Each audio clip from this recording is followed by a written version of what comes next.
Ole tu na kan haron sak le tu ron request tu hi sang ania Christian lu na bar somrit pariat Mihring zingah local ti khan nia zo tong le tu hi reverend duin rolan so sap thara ani Mihring zingah local apatir Emmanuel Mihring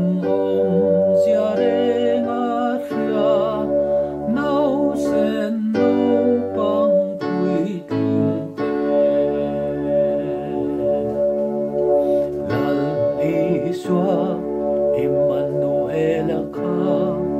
laliswa Mihring chandam tua ilomang u ezuyang hosana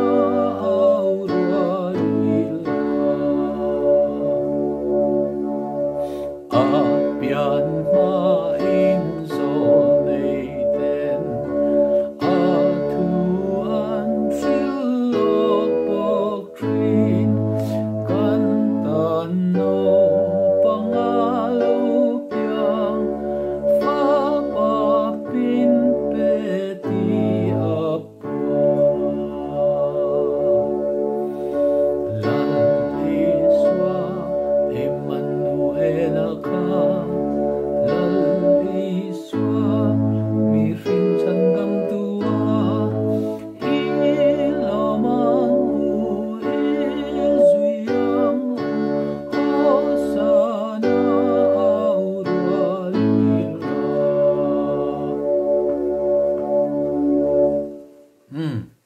Ikan du tok pot mayang akot te khachu